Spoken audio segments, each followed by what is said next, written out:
We got Haley from Houston, Texas. Haley wants to know, once you do get wealthy, how do you keep that wealth in your bank account? That's a great question. One of the first things I learned as an entrepreneur is you have to get rid of money in order for it to come back with friends. You got to explain that one to me. Absolutely. I break that down to you. A lot of entrepreneurs are afraid of investing. It's one of the biggest things that I had to learn when I first started making money. And a lot of new entrepreneurs, once you start generating some revenue, money that you've never seen before, the first instinct is for you to try to hoard all of the money. Meaning that you don't want to give it out to nobody. You're like, I got to keep this because I've never had nothing before. And that's a normal thing to do. It's the same as being hungry for a long time and you finally got food and you're not trying to share it with nobody. Because you're like, yo, this could be my last meal, which is very legitimate. But in the business world, you can never look at it as this money is my last bit of money. The only way to get more money is to put more money out into the atmosphere.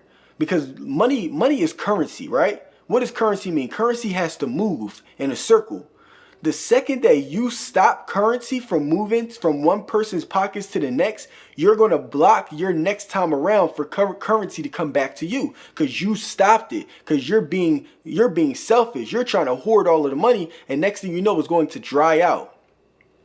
So one of the things I had to learn as an entrepreneur, and my father-in-law instilled this in me so much, was that, yo, invest the money. Put it out there, take risk, make it happen. That's the only way it's going to work. Prime example, I've gotten to a place now where I'm so willing to invest money that once I started jumping jack tax, I immediately started the bookkeeping software. Do you know how much the bookkeeping software costs?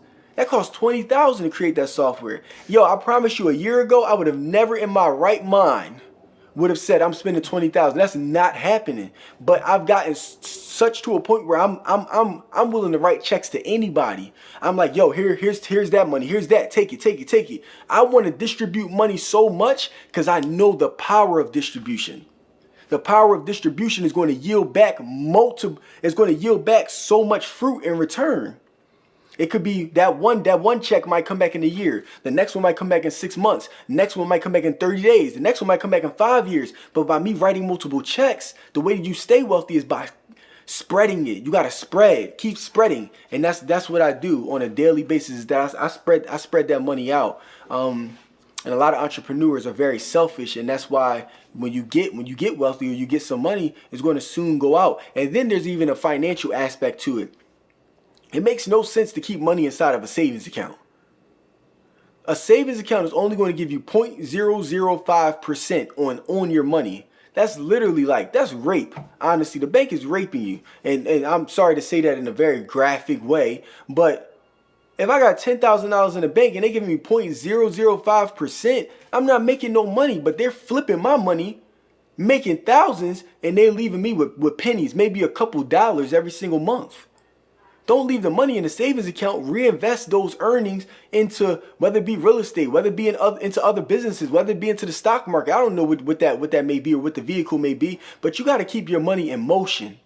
And by keeping it in motion and allowing it to work for you, allowing your money to be an employee and working, you're going to start seeing the fruits come back in return. That's how you stay wealthy. That's how you stay rich, or that's how you keep money, is by keep putting it out there.